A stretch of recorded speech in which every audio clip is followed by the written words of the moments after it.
परम आदरणीय समस्त धर्मप्रिय नागरिक बंधुओं, माँ शक्ति। मैं संजय सत्येंद्र पाठक कटनी जिले के विजय राघवगढ़ से विधायक एवं हरिहर तीर्थ जिसका निर्माण होने जा रहा है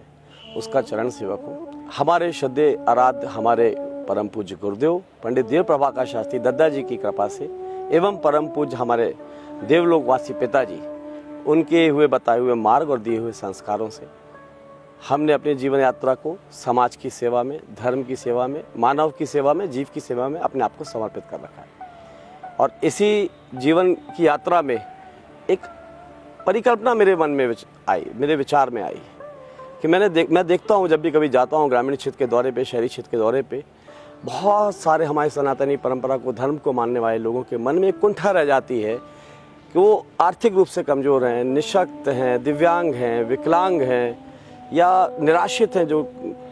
ऐसे लोगों के मन में कुंठा रह जाती है अपने जीवन में कि वो 4 धाम यात्रा नहीं कर सकते, वो 4 धाम के दर्शन नहीं कर पाते, 12 ज्योतिर्लिंग के दर्शन नहीं कर पाते, देवी माँ के 9 दिव्य स्वरूप के दर्शन नहीं कर पाते। और जब भी कभी कोई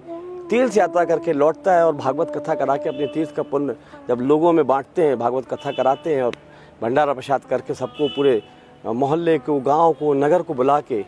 और कथा सुनाते हैं, तो बहुत से ऐसे वरिष्ठ लोग होते हैं, बुजुर्ग लोग होते हैं, उनके मन में ये विचार आता है कि काश हम भी 4 धाम यात्रा कर लेते, हम भी अयोध्या के बन रहे भव्य और दिव्य मंदिर के दर्शन कर लेते, 12 ज्योतिर्लिंग के दर्शन हमको हो जाते। ये मन में कुंठा रह जाती है क्योंकि वो निःशक्त हैं, असहाय हैं, दिव्यांग हैं, निराश्रित हैं, चाह कर भी नहीं जा पाते और उनके जीवन की लीला समाप्त हो जाती है। मेरे मन में ये विचार आया, ईश्वर ने एक परिकल्पना भेजी कि क्यों ना एक ऐसे तीर्थ क्षेत्र का निर्माण किया जाए कि जो हमारा ये दिव्य भारत है, जिस भारत भूमि पे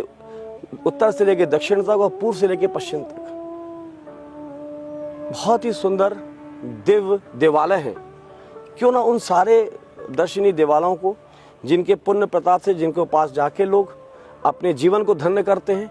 जीवन में पुण्य कमाते हैं और परलोक को भी सिद्ध करने के लिए वो अपने 4 धाम की यात्रा तीर्थ करते हैं। तो क्यों ना ऐसा कुछ किया जाए कि ऐसे व्यक्ति, ऐसे निःशक्त व्यक्ति, ऐसे निर्धन व्यक्ति, ऐसे निराश्रित व्यक्ति, ऐसे परिवार जो नहीं जा पाते हैं, उनके लिए एक ही स्थान पे ये तीर्थ क्षेत्र का निर्माण हो, जहाँ पे 4 धाम के मंदिर हों। उत्तर के बद्रीनाथ, पश्चिम के द्वारकाधीश, पूर्व के जगन्नाथपुरी और दक्षिण के रामेश्वर, इन 4 मंदिर को एक ही स्थान पे बनाया जाए। 12 ज्योतिर्लिंग को भी एक स्थान पे लाया जाए, 9 देवियों का भी एक ही स्थान बनाया जाए। भगवान विष्णु का अवतार श्री कृष्ण ने अर्जुन को जो अपना विराट स्वरूप दिखाया था, तो श्री कृष्ण जी के नारायण रूपी विराट स्वरूप का एक दिव्य विग्रह स्थापित किया जाए। वहीं मैं भी विप्र कुल में जन्म लिया हूँ। मैं आज जो कर पा रहा हूँ, जो सोच पा रहा हूँ, जो सेवा कर पा रहा हूँ, तो विप्र कुल में जन्म लेने के कारण ही कर पा रहा हूँ। तो क्यों ना मैं अपने विप्र कुल को भी, अपने विप्र कुल गुरु हमारे आराध्य भगवान श्री परशुराम जी का भी एक दिव्य विग्रह स्थापित करूं, जो विश्व की सबसे ऊंची विग्रह हो। 108 फुट की अष्टधातु की भगवान परशुराम जी की विग्रह, भगवान श्री कृष्ण की विराट स्वरूप का विग्रह, भगवान श्री राम का अद्भुत मंदिर जो कि अयोध्या में बन रहा है, उसकी प्रतिकृति एवं 4 धाम के मंदिर, 12 ज्योतिर्लिंग का स्थान और साथ में 9 देवियों का स्थान, ये अद्भुत हरिहर तीर्थ का निर्माण होने जा रहा है। मैं आप सबसे विनम्रता पूर्वक आग्रह करता हूँ, कृपया पधारें और हमको भी आशीर्वाद दें, हमारे सहयोगी साथियों का आशीर्वाद दें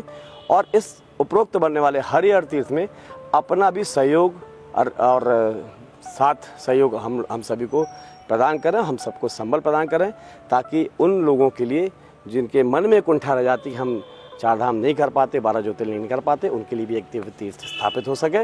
और धार्मिक पर्यटन क्षेत्र का भी निर्माण हो सके,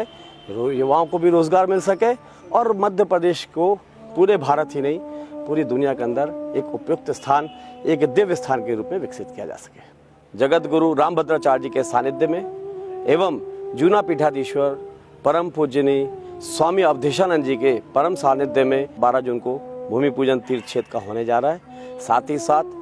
हम आप सबको आशीर्वाद देने, देश की महान विभूतियाँ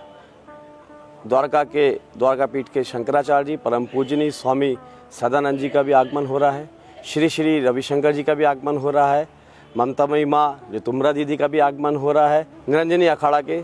पूजनीय स्वामी कैलाशानंद जी का भी आगमन हो रहा है। साथ ही साथ बागेश्वर धाम के धीरेन्द्र शास्त्री जी उनका भी आगमन हो रहा है। इनके साथ राष्ट्रीय अखाड़ा परिषद के परम पूज्य स्वामी रविंद्रपुरी जी सहित देश के महान संतों का समागम होने जा रहा है। प्रदेश के महान संत, सभी आश्रमों के सभी प्रमुख, सभी संत पुरुषों का आगमन होने जा रहा है। मैं आपसे विनम्रतापूर्वक आग्रह कर रहा हूँ कि इस महान परोपकारी कार्य में, इस महान तीर्थ क्षेत्र में, जहाँ एक ही तीर्थ के अंदर आपको भारत के सारे दिव्य दर्शन होने जा रहे हैं, आप सब सपरिवार पधार कर हमको संबल प्रदान करें, हमारी पूरी जो समिति है इसको संबल प्रदान करें और तीर्थ क्षेत्र के निर्माण में अपना सहयोग प्रदान करें। बहुत बहुत धन्यवाद करता हूँ, प्रणाम करता हूँ। जय श्री राम।